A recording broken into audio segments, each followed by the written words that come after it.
Então tá, bom dia a todos. Hoje então nós vamos pegar, né, o livro Bagagem, da Adélia Prado.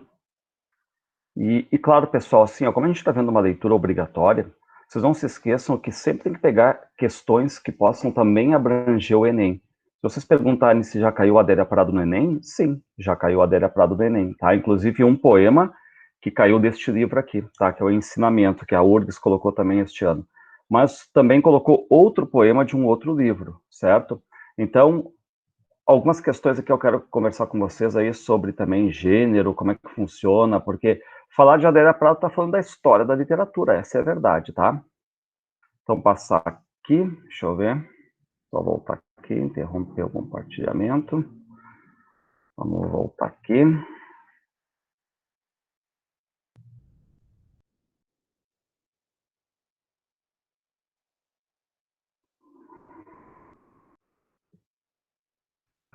Então tá. Então tá aqui, turma, tá? O Adélia Prado, com o livro dela chamado Bagagem. O importante já saber aqui, tá? Que ano passado estreou na prova, certo? Então estamos falando de um livro que já apareceu, já, digamos de certo modo, né? Acabou estreando na prova da URGS, e agora ela vem no seu segundo ano, tá? É um leque de muitos, mas muitos poemas, são 113, tá? Então, quando a gente está falando de poesia, vocês têm que lembrar, quem é que fala na poesia? É um chamado eu lírico, certo? O eu lírico. E se é eu lírico, aí você já tem que tirar outro detalhe importante, tá? Se é poesia, nós estamos exatamente no que a gente chama de gênero lírico. O gênero lírico, aquele que era cantado, aquele que tem muito a ver com a estrutura da frase, com a estrutura do verso, que é dividido em verso, aquele que muitos colocam rima, outros não colocam rima, alguns colocam ritmo, outros não, alguns colocam metrificação, outros não colocam metrificação, dentro dessa ideia toda, tá, de que a poesia é um gênero lírico, aquele gênero que era para ser cantado. Não é à toa que a música, né, é muito próxima dessa questão também, é um gênero lírico, a canção. Esse ano vocês têm, por exemplo, o álbum do Chico Buarque para dar uma olhada, tá?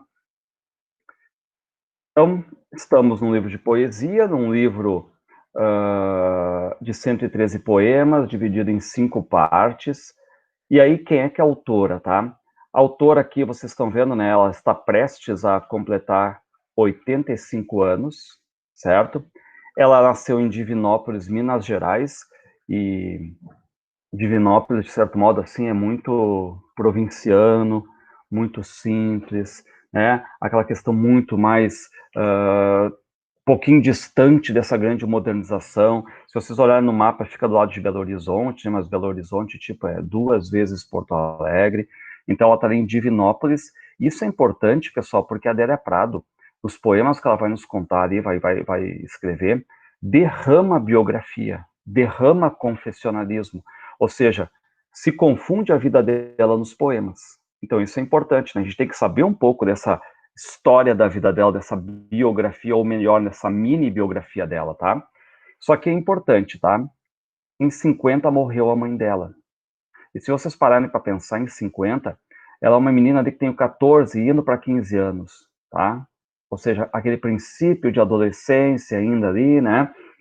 Enfim, porque ela está no interior, não é o princípio de adolescência que a gente pensa hoje, por exemplo, que as pessoas estão muito mais despertas, né, para a vida, de certo modo, nesse sentido, porque a gente vive com celular 24 horas, no sentido de ter também um conhecimento maior hoje em dia. Naquela época, não, interior, tá? Aquela menina de 14 anos para 15 que perde a mãe, que depois migra para o magistério, ela vai ser professora, vai lecionar por muitos anos. Em 58 ela se casa, vai ter 5 filhos. E aí ela mesma diz que resolveu fazer um curso superior, porque o magistério é aquele, né, que fazia uma espécie assim, de vinculação pós-ensino médio, no caso lá o segundo grau, o ginásio, eu não sei como é que era a nomenclatura da época, mas que tu fazia ali, né, para lecionar ali nas séries iniciais. E depois ela resolve fazer um curso, tá, de filosofia, certo? Mas ela mesma diz que esse curso de filosofia aí não vai mudar, de certo modo, assim, a vida dela, vai ser completamente, a partir de agora, aprofundada, nem vai mexer gigantescamente com a poesia dela. Longe disso, tá? Ela diz que fez, né, naquela questão de estudar mais, de enfim, né, a poesia dela já tinha essas questões todas vinculadas propriamente ao pensar, à filosofia, então ela foi estudar, foi se formar num curso superior, tá? Bom, em 72 morre o pai, e vocês vão ver que é importantíssima essa questão aqui dos pais, porque a Adélia Prado, ela foi aquela menina educada com os pais, de pegar a mão dela, levar para a missa aos domingos, uma família simples. Então, reparem, né? Morre mãe e morre pai. Só que quando morre a mãe, de novo, ela é o começo da adolescência dela. Quando morre o pai, ela já não é mais adolescente, ela já está casada, já tem filhos, certo? E em 76, estão vendo lá que ela vai ser o lançamento do livro dela. O primeiro, que é este aqui que a URGS está cobrando. O primeiro livro dela se chama Bagagem. Só que aconteceu, depois que ela escreveu alguns poemas, né, enfim, alguns versos, ela queria saber se havia ou não qualidade neles. Então ela conseguiu, lá pelas tantas, né, cair na mão do Afonso Romano de Santana, que era um crítico, um dos grandes críticos brasileiros, e o Afonso Romano de Santana viu qualidades e acabou dizendo, olha, de repente, eu coloco na mão do Carlos Drummond de Andrade. Pessoal, vocês imaginem, de repente eu coloco na mão do Carlos Drummond de Andrade, o maior poeta brasileiro, que nasceu em Itabira, do outro lado de Belo Horizonte, né, mas também mineiro. E aí a Adélia Prado fica enlouquecida, porque assim, né, porque o Drummond é o grande ídolo dela, ela cita o Drummond nos poemas dela, vocês vão ver, ela já abre com um poema fazendo intertextualidade com o Drummond.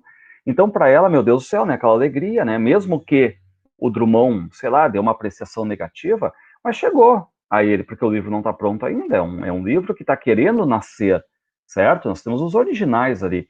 E o Carlos Drummond de Andrade gostou, leu, gostou e disse, ó, deixa que eu luto para ter uma editora. Conseguiu uma editora, em 76 sai o primeiro livro da Adélia Prado, chamado Bagagem.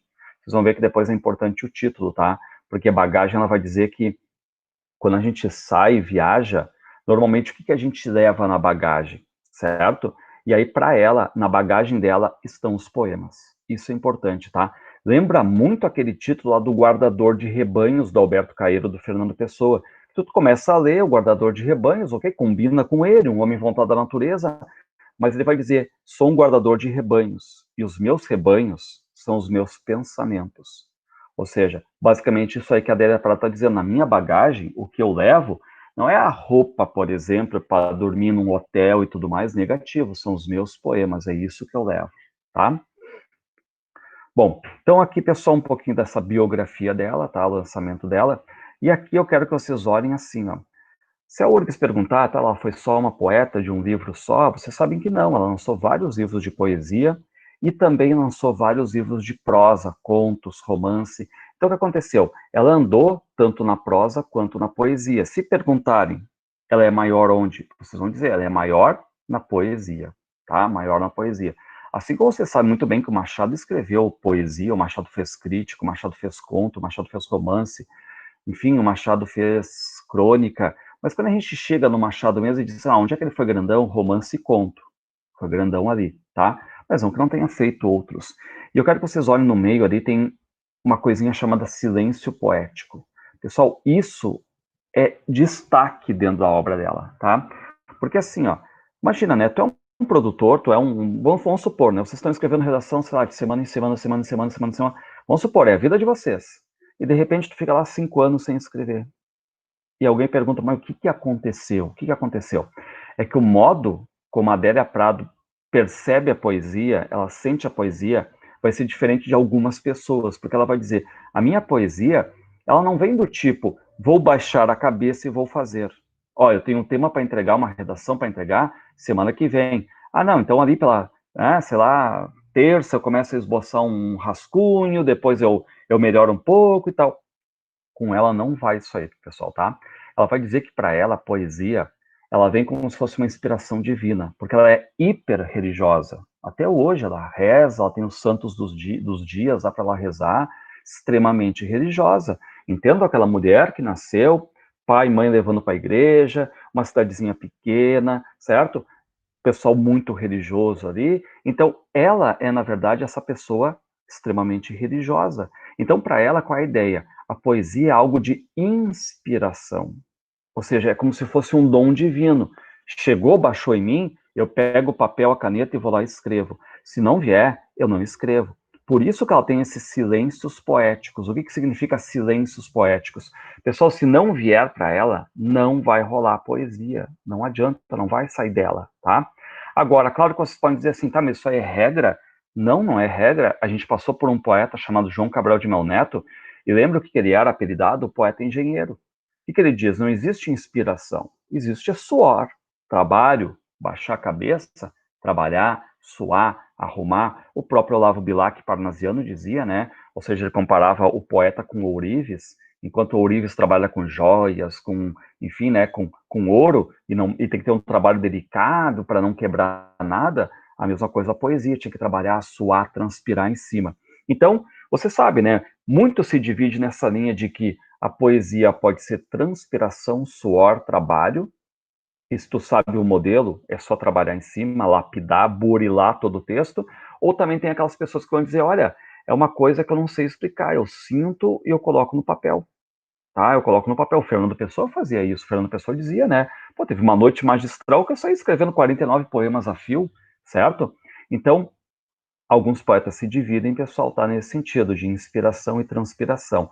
Quem nunca, talvez, aí na vida de vocês, ao fazer uma redação, talvez tenha dito, né? Olha, não estou inspirado hoje.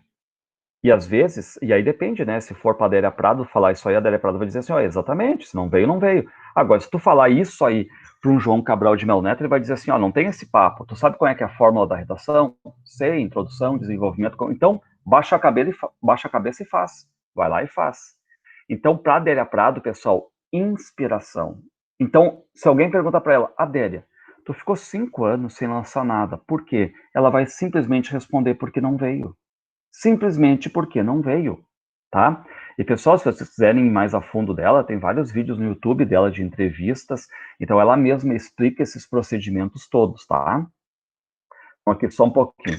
Bom, e sobre o que ela vai falar? Pessoal, ela vai falar exatamente de um dia a dia dela, de um cotidiano. Só o que vocês imaginem de um cotidiano de uma mulher totalmente do interior, simples.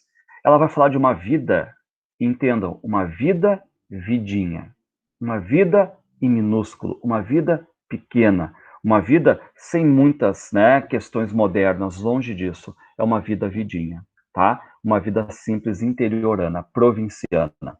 Ela fala muito dos pais, e detalhe, quando ela vai lançar o livro, tanto mãe quanto pai já estão mortos. E vocês vão notar que o pai é um pouquinho mais forte nas poesias dela do que a própria mãe. O pai aparece mais, o pai conviveu mais com ela do que a mãe, né? Tanto que ela vai dizer isso aí nas poesias. O que mais? Ela é confessional, ela é biográfica, então se confunde a vida daquele eu lírico com a vida própria da Adélia Prado. Vocês estão vendo ali que vai aparecer um eu lírico feminino, assim como vocês viram lá na Flor Bela Espanca, aparece um eu lírico feminino. O que mais? Temas: morte, morte dos pais, doenças, velhice, marido, filhos, passagem do tempo, ou seja, a vida dela, a vida, a vidinha dela ali, como ela mesma diz, tá? Pessoal, religiosidade vocês não podem esquecer. Ela é religiosa. Perpassa a questão bíblica nela. Perpassa a questão bíblica. Vocês vão ver em vários momentos ela dizendo isso aí. Saudade. Bom, isso aí faz parte, né? A saudade jogando com a memória, com aquilo que ela tinha, com aquilo que ela tinha com o pai, com a mãe, e não tem mais, o tempo passa, os pais vão morrendo. O que mais? Felicidade, aí que tá. Vocês estão lembrados da Flor Bela Espanca? Pô, Flor Bela Espanca é amor? Foi assim, a Flor Bela Espanca é amor e felicidade negativa, é amor e dor. Amor e dor. Amor e dor em Flor Bela Espanca. Só que aí a Adélia Prado vai dizer assim, tu vê, eu fui universitária, e eu sei muito bem que dentro de alguns meios e tudo mais, né, o que mais chama atenção é a dor, é a tristeza e não a felicidade. Qual é o grande assunto, por exemplo, né, se a gente pensar assim, o grande assunto de grandes músicas, de grandes poemas, de grandes livros, não é a felicidade, mas a tristeza. E o que ela diz? E eu sempre achei assim que o mundo todo colocou a felicidade como se fosse uma coisa brega, uma coisa assim que não é boa de falar, que não dá ibope, se todo mundo for amigo, feliz, bonito, né, isso não vai gerar assunto. Então o que ela diz, nos meus poemas, não que não tenha tristeza, mas a felicidade ela é maior. Sempre a felicidade é maior. A felicidade suplanta, então, exatamente a tristeza, tá? O que mais? Metapoesia, vocês não se esqueçam de metapoesia, ou seja, a poesia sobre ela própria, ela falando de poema sobre o próprio poema, ela vai falar muitas vezes disso, e aqui um dos principais que, quando se coloca o bagagem em jogo, é difícil não acontecer isso, pessoal, a intertextualidade.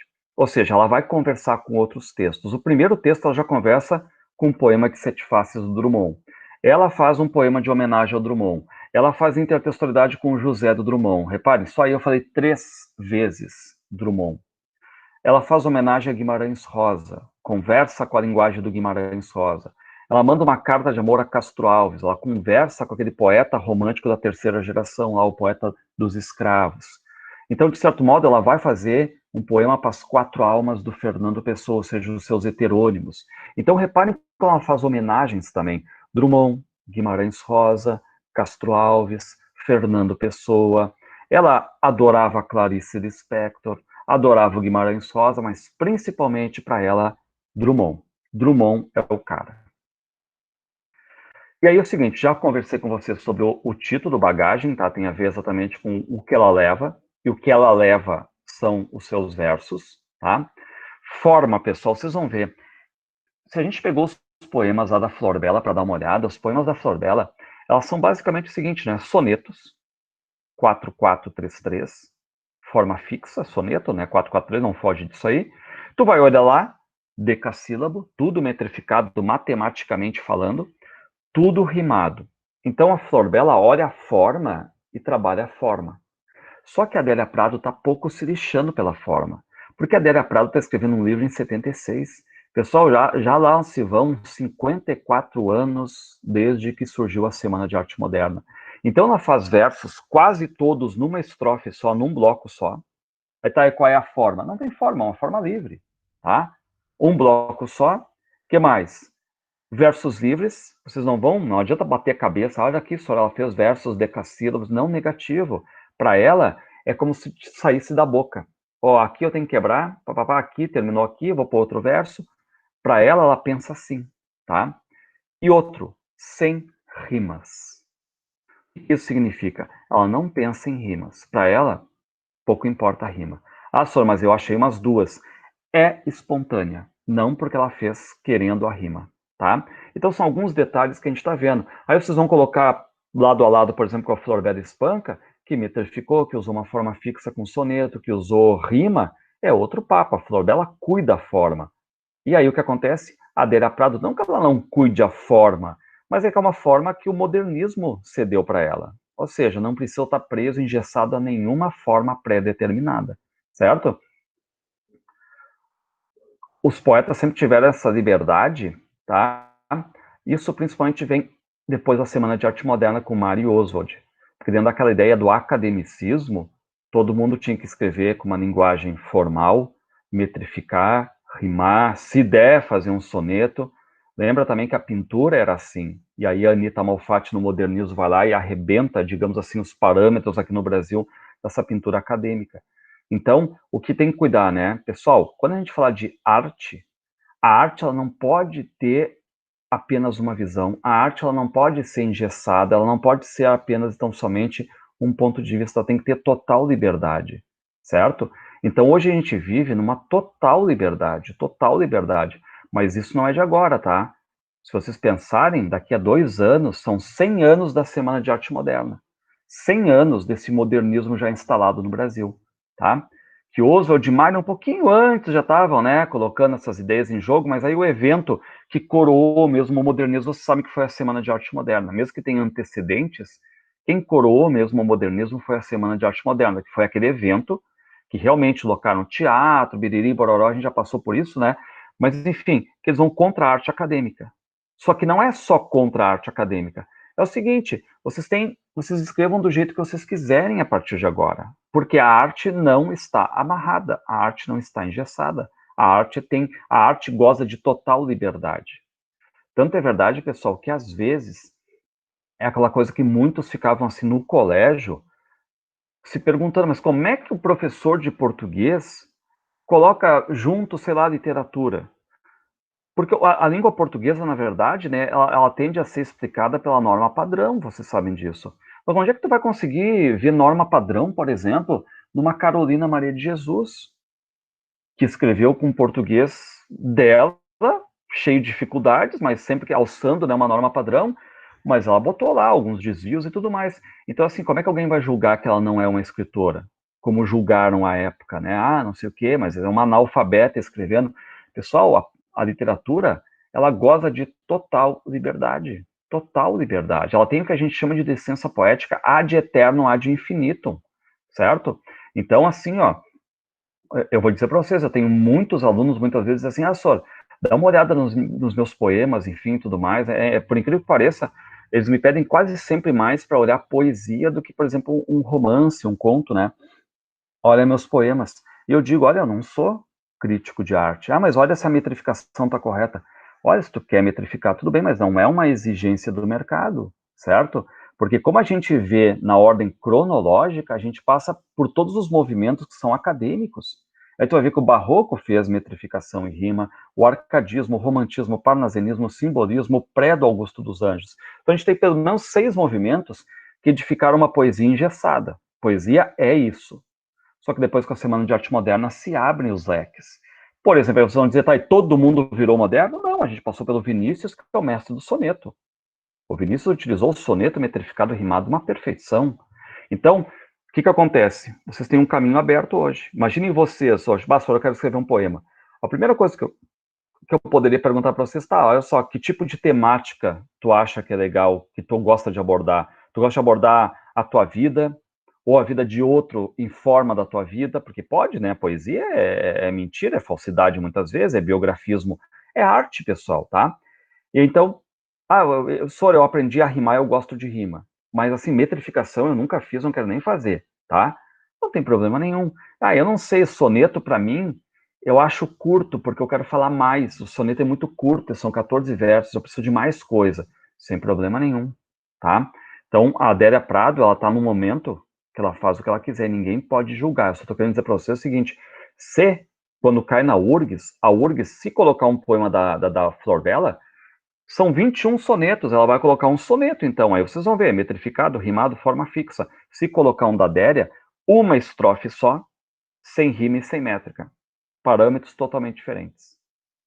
Ninguém leva em consideração hoje forma, se vale, não vale e tudo mais. A gente leva em consideração muito mais o conteúdo hoje, né? Muito bem. Pessoal, essa divisão aqui do livro dela, tá? Olha só, essa divisão, o que vocês vão ter que cuidar? Ela dividiu em 5 partes. A URGS não pediu isso no primeiro momento, tá? Não deve pedir agora. Mas ela dividiu em 5 partes, mas se vocês, por um acaso, quiserem, tá? Vocês podem também dizer que são 4 partes e um fechamento. Porque são 113 poemas, e são muitos. Só que olhem a primeira parte, tem 66. A primeira parte tem muito. Depois vem uma segunda parte com 19, terceira parte 14, quarta parte 13, e o que a gente pode chamar de quinta parte só tem um poema. É como se fosse só um fechamento, tá? Só um fechamento. Então, vocês cuidem isso aí. Se ela falar 4 partes e um fechamento, ok. Se falar 5 partes, ok. Só que você tem que cuidar que a última parte só tem um poema. E olha só como é que é o nome da parte, alfândega. Ou seja, na alfândega, quando a gente está em viagem, né, enfim, vai lá declarar os bens, ver o que tem que pagar ou não tem que pagar, e olha o título, bagagem, certo? Então, tem tudo a ver nesse sentido. Muito bem, pessoal, esse poema aqui já caiu na prova da URGS, era de se esperar, tá? Chamado Com Licença Poética. E você sabe, né, o que é Com Licença Poética? Ela está chegando e dizendo claramente, Drummond, meu grande mestre Drummond, me perdoe, estou pedindo licença, mas eu vou vou fazer uma intertextualidade com o teu poema conhecido, o poema de Sete Faces, mas com uma versão feminina, não masculina, vai ser feminina, tá? Reparem que à direita eu botei um trecho do poema de Sete Faces, que diz assim, quando nasci, um anjo torto, desses que vivem na sombra, disse, vai, Carlos, ser goste na vida. Quando nasci, um anjo não idealizado, um anjo torto, não um anjo da claridade, como a gente tem no nosso imaginário popular, né, mas um anjo desses que vivem na sombra. E o que este anjo chega e diz para o Carlos Drummond?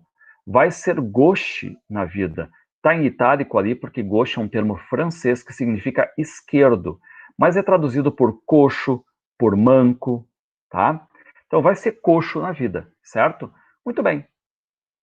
Agora, é um poema maior, a Adélia Prado vai fazer intertextualidade, pessoal. É o primeiro poema, é o número 1, tá? Não está numerado, eu que estou numerando ali para vocês. Reparem que ela diz, quando nasci, e ó, lembrem da intertextualidade? Repetição de imagens, repetição de palavras. Ó, o Enem já colocou, né? Quem nunca passou pela situação de ouvir, ler um poema e se lembrar, opa, eu já vi esse trecho em algum lugar antes.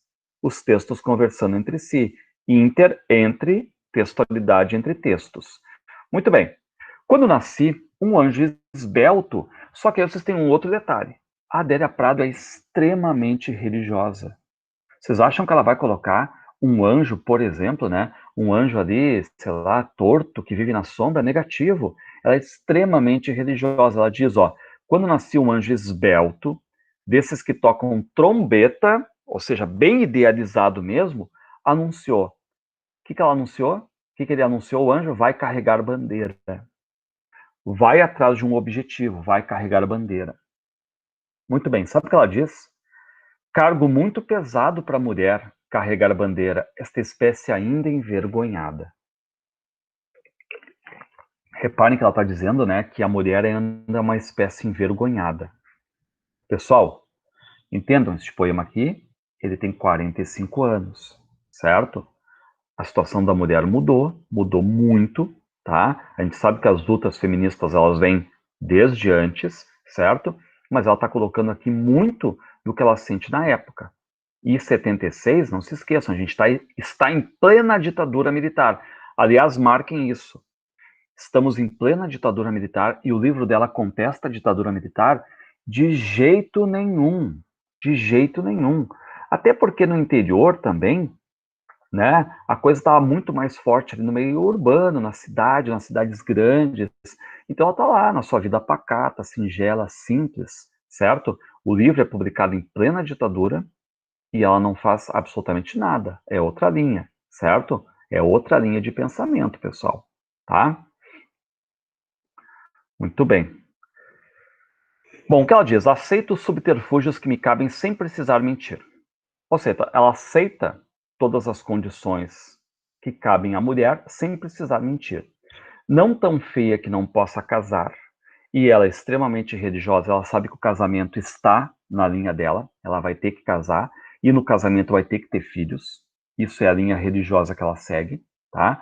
Até porque vocês sabem que conceito de família mais antigo era homem e mulher e com filhos, tá? Não era só homem e mulher um casamento, mas tinha que ter os filhos. Então ela está bem nesse sentido religioso, né? Ou seja, não tão feia que eu não posso casar. Repare que ela não se idealiza, ela não está dizendo que ela é a bonitona do pedaço, longe disso, né? Não tão feia que não possa casar.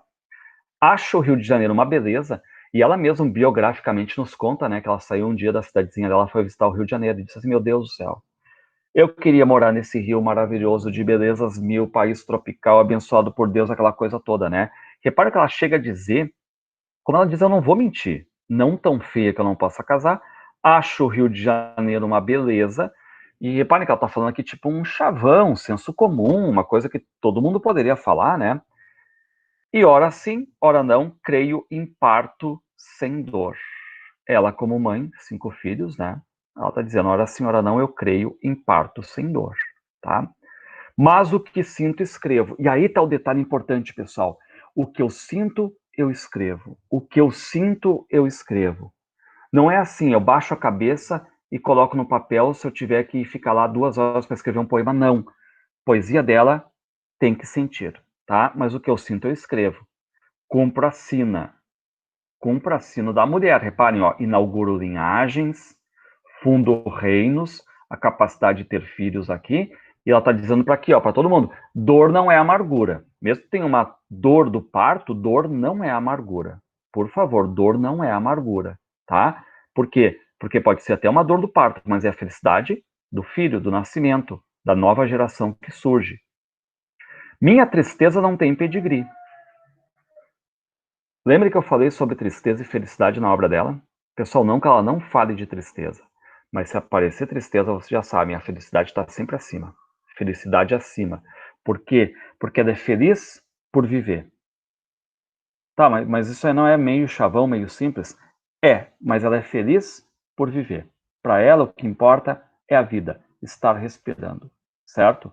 Pensem nas coisas mais simples, mais reduzidas. Nada de aparência, nada de você é o melhor, nada. Isso não combina com a Adélia Prado. A Adélia Prado é extremamente simples, certo? Ó, minha tristeza não tem pedigree, mas já minha vontade de alegria, sua raiz vai ao meu avô, vai aos ares. Aí ela vai conversar de novo com o texto do Drummond. Vai ser coxo, vai ser gauche na vida, é maldição para homem. Mulher é desdobrável. Eu sou. Eu sou mulher, logo eu sou desdobrável. Poema muito bonito, né? Porque qual é a grande diferença? Que tu tem um eu lírico falando da condição da mulher, um ser desdobrável, que não é coxo, que não é manco, que não venha com esse tipo de maldições, não, porque ela veio para ter filhos, para inaugurar linhagens, como ela diz, tá? Muito bonito esse poema, né? Uma espécie de apresentação aqui de um eu lírico feminino. Eu vou passando aqui uns poemas, tá, turma? Vocês sabem que os primeiros são muito importantes, tá? Reparem que ela diz: não sou matrona, mãe dos Gracos, Cornélia. Eu não sou aquelas mulheres poderosas da antiguidade, longe de mim. Sou mulher do povo, mãe de filhos, Adélia. Reparem como esse eu lírico se confunde com a vida dela, tá vendo? Ela tá dizendo Adélia? Sou Adélia Prado, tá? E aqui, pessoal, o que eu quero marcar com vocês, tá? Deixa eu até botar um marca-texto aqui. Vocês estão vendo que ela está dizendo não sou? E embaixo ela diz sou. Ela está fazendo exatamente aqui, ó, uma questão, né, de opostos. Eu não sou poderosa. Eu sou uma mulher do povo, mãe de filhos, mãe de 5 filhos, Adélia. Faço comida e como. Já pararam para pensar nessa passagem? Faço comida e como? Ela se colocando como dona de casa, certo? Sem problema algum. Muitos de nós estão pensando, né? Pai, eu não faço comida, eu peço comida, alguém faz comida por mim, certo? E como? Ela não tem problema nenhum, faço comida e como. E detalhe, aos domingos eu bato o osso no prato para chamar cachorro e atiro os restos. Reparem, né? Se a gente colocar hoje em dia, quem é que faz isso? Tá? Dificilmente a gente faz isso, né? Bater, sei lá, ossinho no prato, atirar porque ele vira latinha. Hoje em dia, nossos cachorros mudaram, né? Basicamente é ração para durar mais, aquela questão toda, né? Enfim, mas ela está se portando bem nesse mundo, turma, de interior. Parem para imaginar essa cena. Ela chegando na frente da casa, num domingo, pegando o prato e batendo ali o ossinho para chamar o cãozinho para comer. Reparem, quando dói, o grito ai. Se vocês olharem para cá, vocês vão dizer assim, tá perfeito, senhor. Quando dói, grito ai. Tá, e quando é bom, fico bruta. Reparem como é uma coisa assim meio, né, diferente aqui, né? Como assim? Mas ela mesma explica a sensibilidade sem governo. Mas tem os meus prantos. Ah, e aí vocês vão dizer, senhor, ó, tem os prantos, ela tem tristeza. Sim, claridades atrás do meu estômago humilde. E fortíssima voz para cânticos de festa. Reparem que a felicidade sempre é maior. Sempre é maior. Quando escrever o livro com meu nome, Adélia Prado, e o nome que eu vou pôr nele, Bagagem, vou com ele a uma igreja. Reparem onde é que ela vai. A uma igreja. Ela vai a uma igreja. Reparem que a religiosidade nunca sai de perto dela. Ela não vai, por exemplo, agradecer, sei lá, a editora, não. Vou a uma igreja, tipo, agradecer a partir de agora. Vou a uma lápide, até um cemitério, né, uma lápide, a um descampado, chorar, chorar, chorar, requintada como uma dama ali, tá? Reparem os sentimentos meio, né, meio sem governo, como ela mesma diz. Este poema aqui, Sensorial, é importante você saber o título dele, tá? Sensorial. Os sentidos dela aqui bem aguçados, tá? Reparem, obturação de dente, pessoal, é da amarela que eu ponho. Hoje em dia vocês sabem, né? Tem obturação branquinha, o pessoal, né, os dentistas evoluíram nesse sentido, né? Mas antes, no tempo dela, né, tinha aquela mais escura e a mais amarelada. E ela já chega e diz, ó, obturação é da amarela que eu ponho. Pimenta e cravo, mastigo a boca nua e me regalo. Adoro. Parem agora para pensar numa cena da Adélia Prado saindo com pimenta na boca, cravo, mastigando, com a boca aberta, sem problema nenhum, batendo assim com o ó no prato para o cachorro vir. Reparem, pessoal, vocês acham que ela está preocupada com essa questão toda de aparência e tudo mais? Negativo. A vida, como ela é, no seu sentido mais simples ali, daquela pessoa provinciana, daquela pessoa do interior, tá? Amor. Agora ela vai falar do que, pessoal? Como é que ela quer o amor aqui? Amor tem que falar meu bem, tem que me dar caixa de música de presente, ó, romântico, tem que conhecer vários tons para uma palavra só. Pode até falar uma palavra só, mas tem que ter vários tons. Espírito, se for de Deus, eu adoro. Vocês estão vendo que ela nem contesta. Se for de Deus, não se contesta, porque ela é extremamente religiosa. Agora, espírito, se for de homem, eu testo com meus 6 instrumentos.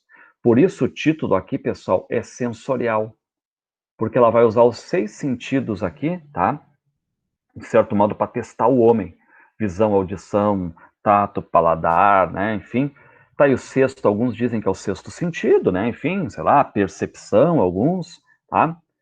Mas reparem, tá, e se o homem for bom? O que ela diz? Fico gostando. E a gente depende, tá, e se o homem for ruim? Perdoo. Reparem que ela não diz fico gostando ou odiando. Reparem que na nossa sociedade de hoje é muito comum isso, né, pessoal? Vocês sabem. Isso aqui, odeio. Isso aqui, adoro.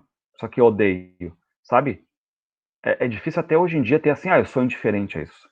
Tanto faz, tá? Como ela é extrema, olhem bem o que eu tô falando, quando ela é extremamente religiosa, mesmo que seja a pessoa pior do mundo, pessoal, ela não vai odiar. Por quê? Porque ela vai perdoar. É bíblico perdoar. Perdoar é bíblico. Ela está seguindo a cartilha religiosa. Então ela não vai odiar. Ela gosta se for bom. Se for ruim, eu perdoo, sem problema nenhum. Tá? Fico gostando ou perdoo. E aí, reparem o que ela diz, dentro daquela ideia assim, clara, pessoal, clara, de que ela sabe muito bem que nós somos aqui uma data de validade, um prazo de validade. Ela sabe muito bem que nós vivemos um mundo em que nós vamos ter uma, sei lá, viver bem quantos, 80, 90, 100 anos, não vai passar muito disso, né? A gente tem um prazo de validade aqui nessa terra, certo? E que a gente vai morrer. Mas qual é o pensamento da Adélia Prado? Pessoal, ela é religiosa, logo ela acredita em vida eterna, ok? Vida eterna, não é simplesmente um fim, é uma vida eterna.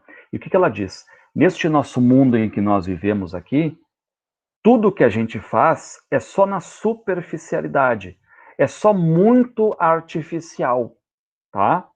Que depois da morte, na vida eterna, nós vamos ter a vida em profundidade. Então ela vai dizer, tudo que nós tivermos aqui, amizades, amores, tudo vai ser superficial.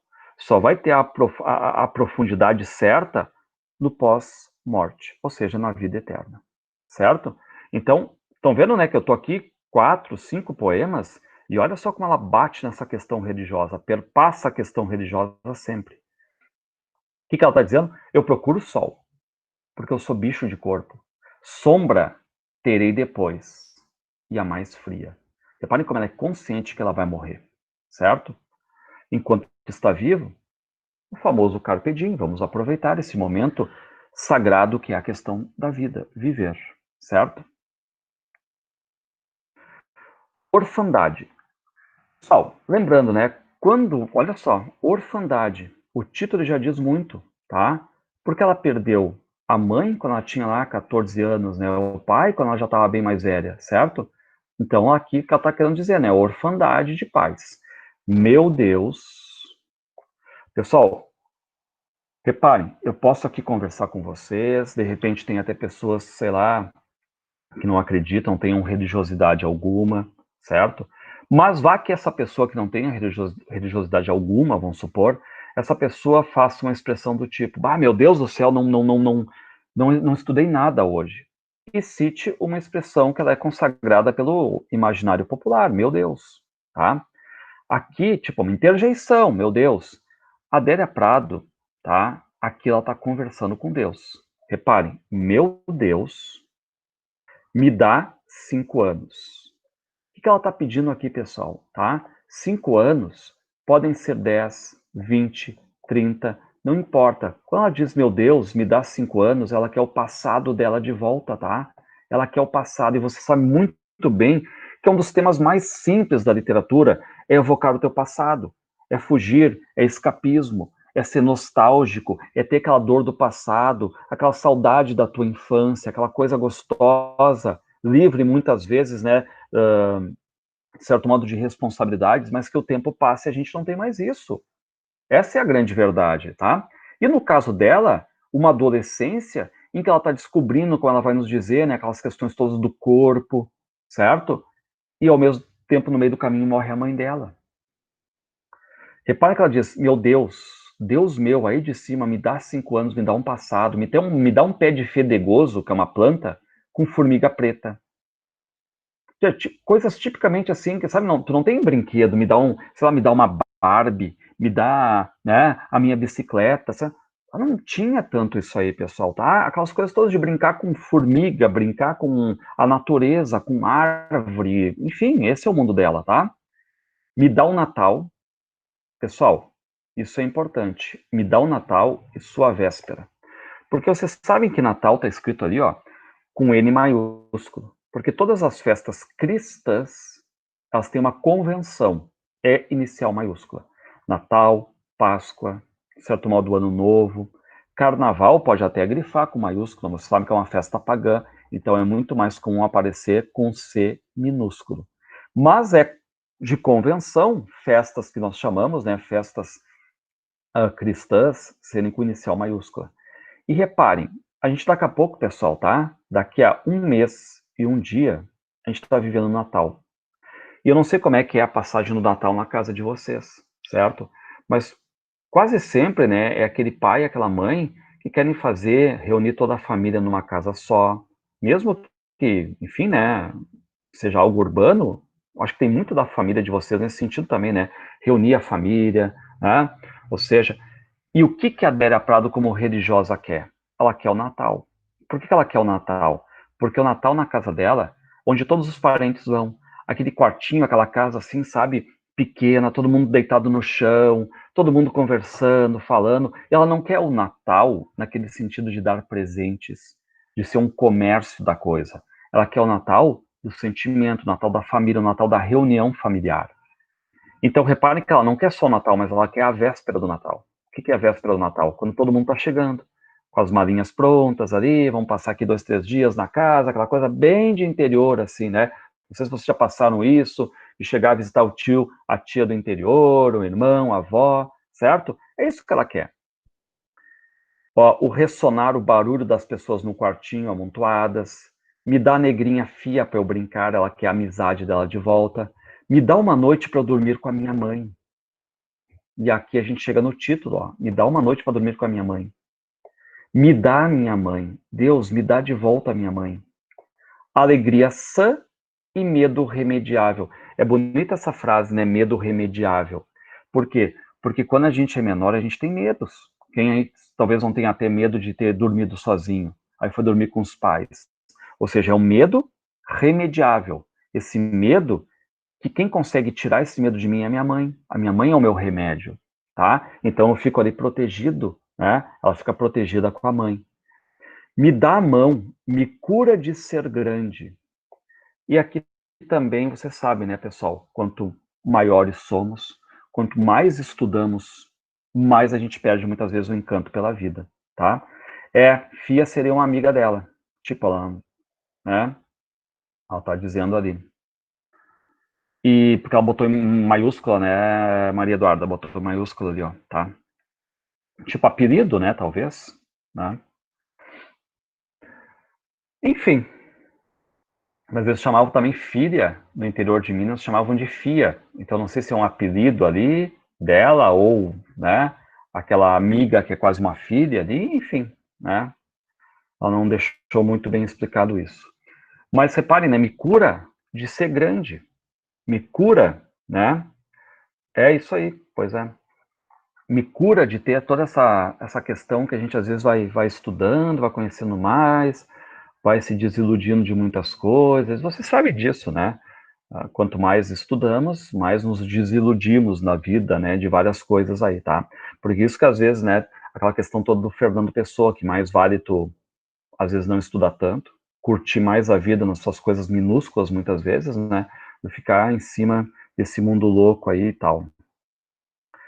E reparem, ó, meu Deus, meu pai. E aqui cita pai, cita mãe, tá? E reparem que o título aqui é Orfandade. E aí, pessoal, esse aqui é o poema todo. Olha só que bonito para fazer uma questão de compreensão.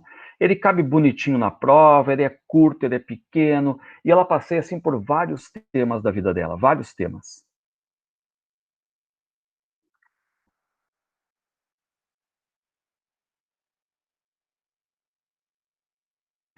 Vamos agora para o poema esquisito. Tá aparecendo aí para vocês, pessoal? Dei uma mexida aqui, meio que futricou em tudo aqui. Tá aparecendo aí para vocês?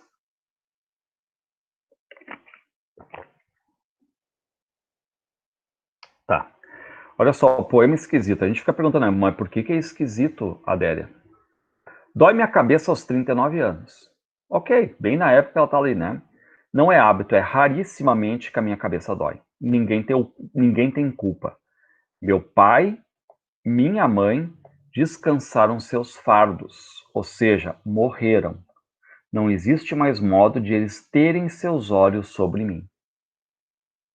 De novo falando sobre mãe e sobre pai. Mãe, ô pai, meu pai, onde estão escondidos? E aí você sabe, né, pessoal, onde estão escondidos, já que estão mortos, tanto o pai quanto a mãe de Adélia Prado? O que ela diz? É dentro de mim que eles estão, dentro. Não fiz mausoléu para eles. Pessoal, não sei se já ouviram falar nessa palavra mausoléu, tá? Era muito comum, porque hoje a gente vive um mundo que é a questão da cremação. Vocês sabem disso, tá? Mas era comum, e totalmente comum, e principalmente no interior, tu ter aquele cemitério. E muitas vezes a gente passava assim, um cemitério bem simples, estava ali, né? E o que acontecia? As pessoas, muitas vezes, pagavam pedreiros ou até pessoas mais gabaritadas, no sentido, né, artístico, para fazer mausoléu, para fazer aquele túmulo mais assim alçado, né, com alguma estátua, algum busto, alguma arte e tudo mais, certo? Era muito comum isso aí. Fazer uma capela. Se vocês olharem em Porto Alegre, tem aí o túmulo do Teixeirinha, por exemplo, né? Enfim, isso era o mausoléu, tá? Quer dizer, era, digamos assim, né, dentro daquelas ideias assim de as datas importantes, aniversários, finados, datas religiosas, visitar os parentes no cemitério, tá? Então a gente está falando coisas assim que muitas vezes elas vão se perdendo, né? Porque com uma nova geração agora, com essa questão toda de uma nova tecnologia, essa questão toda da cremação, agora não tem mais, né? Isso aí muita coisa vai mudar, né? Então reparem, o que ela diz? Eu não fiz estrutura chique para eles, mausoléu, negativo. Pus os dois no chão. Estão enterrados no chão, tá? Muito bem. Aí reparem, passou dia de finados e eu não fui lá visitar meus pais no cemitério. Passou o aniversário deles, eu também não fui. E aí vocês podem até perguntar, tá, só não é incoerente da parte dela, ela sendo extremamente religiosa, no dia de aniversário dos pais e no dia de finados, que é aquele dia que a gente sabe de respeito aos mortos, ela não ir lá no cemitério, ficar lá com os pais, levar uma flor, como aquelas coisas mais comuns, né? Enfim, será? E aí reparem, para que eu ir lá no cemitério se para chorar qualquer lugar me cabe? É de tanto lembrá-los que eu não vou. Estão entendendo? Por que que ela não vai? Porque para ela não existe esse negócio assim, eu só penso, me lembrei do meu pai, da minha mãe que estão mortos, né, no dia de finados. Lembrei que hoje é o aniversário deles. Hoje faz 5 anos que morreu. Não. Ela diz, todos os dias, eles estão aqui dentro de mim, tá? Então, não preciso ir numa data específica, porque todos os santos, ou melhor, vou usar o vocabulário dela, todos os santos dias, eu lembro dela. Eu lembro da minha mãe, lembro do meu pai. Para que eu vou visitar? Vocês estão sempre aqui dentro de mim. E aí o que ela diz? Ô pai, ô mãe, dentro de mim, porque ela já tinha dito, né, que é dentro de mim que eles estão, ó, a mesma questão aqui, né? Dentro de mim eles respondem, mas como é que os pais respondem? Tenazes e duros, ou seja, sérios, porque o zelo, a proteção, agora que eles estão mortos, a proteção do espírito, não tem meiguices, carinhos, não. E como é que eles respondem? Oi, fia. E aqui vocês sabem, né, esta simulação de fala popular. Oi, fia. Não é filha, é fia. Então, de novo, religiosidade perpassando todo o livro, pai e mãe de novo. Só aqui também é legal de ver, né, que o poema 27 é muito curtinho, mas se chama Impressionista. E a gente já estudou o impressionismo lá quando a gente viu a Anita Malfatti. Por exemplo, a Anita Malfatti, né, ela era uma pintora acadêmica que acabou indo lá para a Europa, para a Alemanha, fez pinturas expressionistas, impressionistas. E o impressionismo é aquela ideia assim, né, de colocar cores mais ousadas, extravagantes, também pinceladas mais fortes ali, tá? Olhando natureza, o Monet era o grande impressionista. O que acontece? Ela vai dizer, uma ocasião, meu pai pintou toda a casa de alaranjado brilhante. Imaginem vocês, toda a casa de vocês pintada de alaranjado brilhante, certo? Alaranjado brilhante. É uma cor, pessoal, que deve cansar, de certo modo, né? Alaranjado brilhante. Mas reparem, ela não vai fazer uma crítica do tipo, ah, eu não gostei, eu não curti. Ela não vai fazer isso aí. O que ela diz? Por muito tempo moramos numa casa, como o meu pai mesmo dizia, tá? Constantemente amanhecendo.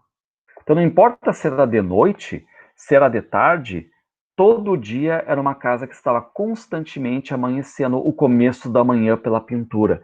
Então o que eu quero que vocês cuidem, reparem que ela não vai criticar aqui o pai. Ela usa a frase do pai de forma positiva. Tá? Ah, meu pai estava feliz, gostou disso? Ok, estou feliz também.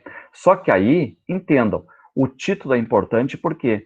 Porque aquela mulher, aquela menina que viu a casa assim, mas que agora é aquela mulher, poeta, que dá um título muito bonito para tudo isso aí. Impressionista, que lembra o quê? As artes plásticas, aqueles quadros do Monet, aquele amarelado muito forte, aquele alaranjado muito forte. Pessoal, esse aqui é um dos poemas também que eu acho assim, um potencial gigantesco de aparecer. Chama-se Para Comer Depois. Na minha cidade, e aí, vamos lá, que cidade é essa? Você sabe, né? Divinópolis, tá? Divinópolis. Nos domingos de tarde, você sabe, né? Aquela coisa bem de interior. De manhã é missa, de tarde volta, almoça, a sesta, vai deitar um pouquinho, e depois à tarde, aquela questão de se reunir à frente, todo mundo está em casa, ninguém está trabalhando agora, é o domingo de tarde, ou o dia de férias, o dia de descanso do serviço. O que todo mundo faz ali na casa dela, na cidade dela? Os vizinhos pegam laranjas, descascam laranjas. Ou seja, aquele cheiro assim de laranja em tudo quanto é lugar. Lembra quando a gente levava a bergamota para o colégio? Quem é que levou bergamota para o colégio aí? Ficava aquele cheiro de bergamota e tudo mais no ar, né? Aquela questão toda dos dedos com cheiro de bergamota. Bom, então, na minha cidade, Divinópolis, interior de Minas, provinciana, interiorana, nos domingos de tarde, as pessoas se põem na sombra com faca e laranjas. Tomam uma fresca, que é essa sombra, né? E riem do rapaz de bicicleta. Por que eles riem do rapaz de bicicleta? Porque ele está ali com a campainha desatada, apertando na campainha, o aro dele enfeitado de laranjas. Quem nunca também, né, sei lá, teve bicicleta, não quis enfeitar o aro. No meu tempo, assim, era tão simples, assim, a gente botava prendedor com tampa de margarina para ficar balançando e fazendo um barulho, tá? Depois teve essas questões melhores, campainha, né, enfim, tudo isso aqui dentro da bicicleta, tá? Muito bem. Pessoal, Isso aqui é um retrato de uma cena interiorana, tá? O que ela diz? Ê, bobagem, tipo, ê, trembão, tá? Pessoal, ela fez agora, imagina então, antes nós já tínhamos visto, né, ela ali batendo osso e tudo mais, agora reparem, mudou o foco. Reparem que ela diz, à tarde, domingos, laranjas, e vem o menino da bicicleta. Daí o que ela vai dizer? Daqui a muito progresso tecno e lógico, cuidem este neologismo, esta palavra criada pela Adélia Prado, juntando tecnológico, tecno, com ilógico. E aqui vocês estão vendo, né? Ela está fazendo uma crítica, tá? Ela não está compactuando com o progresso. Por quê? Porque a gente sabe muito bem que o progresso, pessoal, ele pode destruir costumes, ele pode destruir tradições, certo? Isso é muito comum a tecnologia destruir, tá? Ela tem 500 mil características positivas, mas ela também tem características negativas. E uma delas é destruir, por exemplo, costumes, hábitos, tradições familiares, tá? Então, o que ela está dizendo? Daqui a muito progresso técnico e lógico, quando for impossível detectar o domingo pelo sumo, pelo cheiro das laranjas no ar e pelas bicicletas, sabe o que ela está querendo dizer? Daqui a muito progresso tecnológico, quando todo mundo que estava ali com laranja e com a bicicleta tiver um celular e ficar dentro de casa com internet, vendo o que está acontecendo, ninguém mais vai estar na rua, quando vai ser impossível detectar o domingo, porque para ela o domingo é muito fácil de detectar. Tem cheirão de laranja, tem campainha de bicicleta, tem felicidade, ok. Mas o progresso, para ela, tecno e lógico, vai terminar com isso aí. Vai ser impossível detectar o domingo. E como é que eu faço daí? Se esse domingo desaparece, qual é o recurso que tu tem na literatura para fazer ele reaparecer? Em meu país de memória e sentimento, basta fechar os olhos e imaginar que é domingo, que é domingo e que é domingo. Muito bonito esse poema, né? Ele é um poema assim que explica bem a Adélia Prado. Então, a Adélia Prado, apesar de ter 113 poemas, reparem como em alguns poemas a gente consegue claramente ver o ponto de vista dela. Ponto de vista religioso, de tradição familiar, ponto de vista de pai e mãe sempre na memória, de cidadezinha do interior, tá? De hábitos, costumes. Esse aqui eu vou passar, que tem a ver com a metapoesia, tá? Quando a poesia vem e não larga ela, tem a ver exatamente com essa força de inspiração dela. A Barel vou passar, deixa eu passando aqui alguns importantes, tá? Esse aqui, pessoal, o enredo para um tema, não aconteceu com ela, tá? Ela tá deixando bem claro para vocês. Enredo para um tema. Se vocês quiserem filmar, se vocês quiserem a partir deste tema fazer um enredo maior, ok, eu estou dando só um mote, um enredo muito simples, tá? Então o título é importante, ó, enredo para um tema. Ele, eu vou chamar de número 1 aqui, ele me amava, mas não tinha dote. Só os cabelos pretíssimos e uma beleza de príncipe de histórias encantadas. Reparem, pessoal, ele é muito bonito? É muito bonito. O que é que está falando aqui um eu lírico feminino? Está dizendo que tem aqui um homem que é muito bonito, mas não tem dote. Ele não tem esse dote. E aí, dentro daquela ideia, né? Ah, o pai quer casar a filha dentro daquela sociedade patriarcal com alguém que tenha dinheiro. Beleza só não dá. É preciso saber o que vão comer. Aí, sabe o que ele disse? Como ele não tem dote, o que ele fala? Não tem importância, falou ao meu pai. Se é só por isto, por falta de dinheiro, espere, que eu vou conseguir dinheiro. E lá se foi ele, com uma bandeira, com o objetivo de juntar dinheiro, e ajuntou ouro para me comprar 3 vezes. Vocês estão vendo, né, que entre essa saída dele e para conseguir esse dinheiro se passou um tempo. Quando ele voltou, na volta ele me achou casada com Dom Cristóvão, que é o segundo homem aqui. E aí o que ele faz? Este número 1 diz o seguinte: eu estimo que vocês sejam felizes, disse. E aí o pai diz: olha, tu não ficou com a minha filha, tudo bem, mas o melhor do amor é a sua memória, disse meu pai, que seria, digamos, o terceiro aqui, né? Tipo, tu não ficou com ela, mas pensa, tu quase ficou com ela. Tu poderia ter ficado com ela se tu tivesse dinheiro naquela época. Mas passou o tempo, a fila andou, biriri, bororó, né? Veio outro com dinheiro e, infelizmente, dei a minha filha para ele, né? E aí o Dom Cristóvão, estão vendo aqui que ele vai falar também agora, o marido dela. Tu demoraste tanto que a fila andou, certo? Pessoal, quem é que fala aqui? O que não conseguiu, fala o que conseguiu, fala o pai. Os três homens falam. Os três homens falam. Quem é que não falou nada? Olhem bem aqui. Só eu não disse nada. Nem antes e nem depois. Reparem a crítica forte aqui à sociedade patriarcal, dizendo, né, aquela ideia de que o pai decide com quem vai casar e tudo mais, não tá nem aí pro gosto da filha, tá? Então, é um enredo para um tema. Não que tenha acontecido com ela, né, mas é um enredo para um tema. Deixa eu passar aqui. Ó, que bonito esse aqui também, ó. Chama-se verossímil. O que é verossímil mesmo, pessoal, tá? Esta preocupação com a lógica e com a verdade. Então, tá dizendo, antigamente, em maio, ela cita aqui, né? Questão mais religiosa aqui, eu virava anjo. Como assim virava anjo?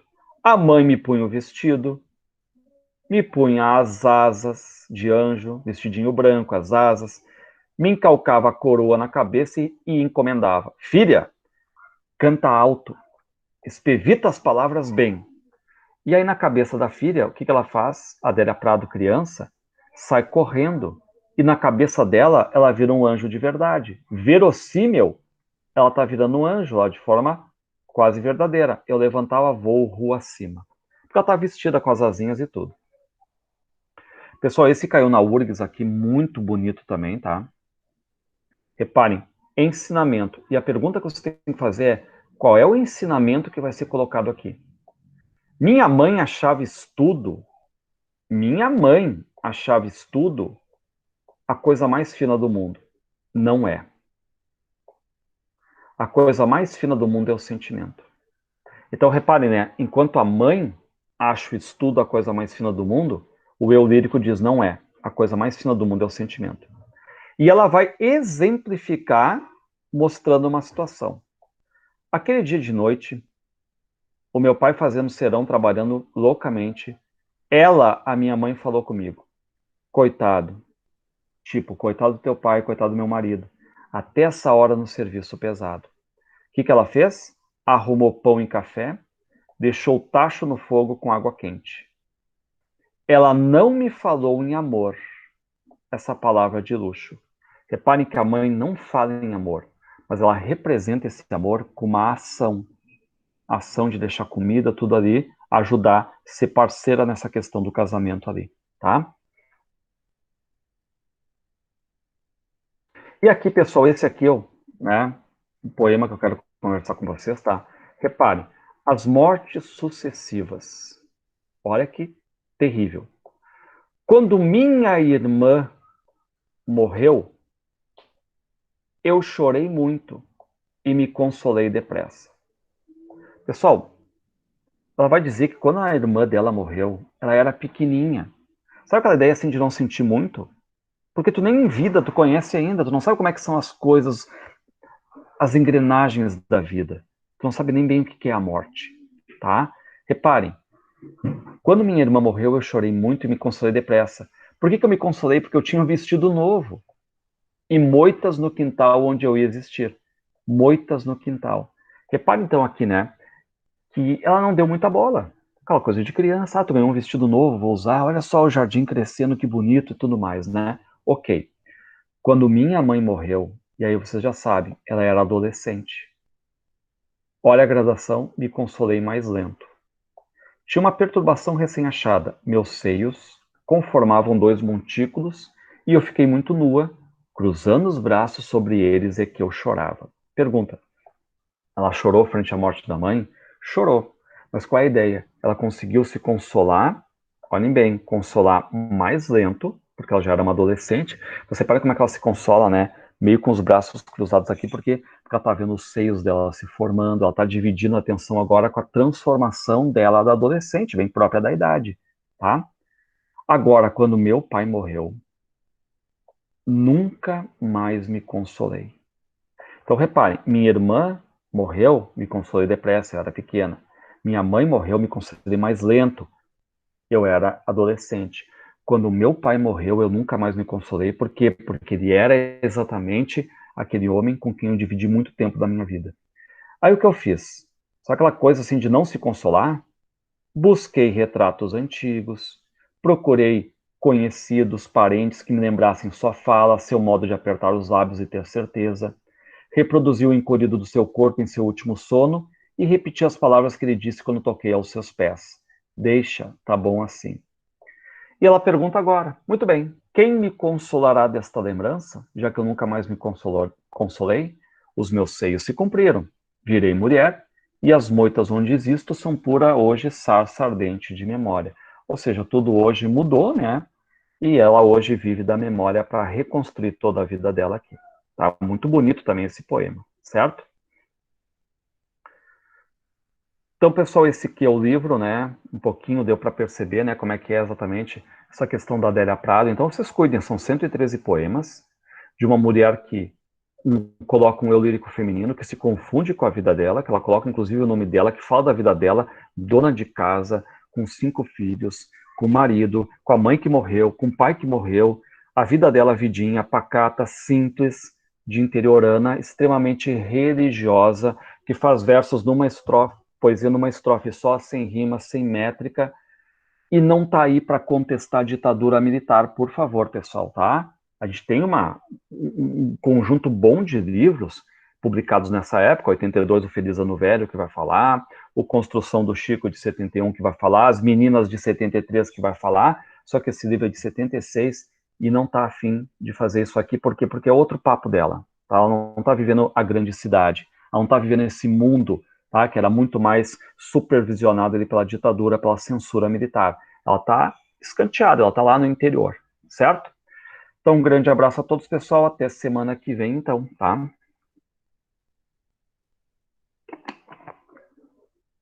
Não sei se vocês gostaram ou não dos poemas dela, né? Mas é mais ou menos assim que aparece na obra dela, tá? Então, um grande abraço a todos e até semana que vem aí com uma outra leitura obrigatória, tá? Grande abraço, então, a todos. Fiquem bem.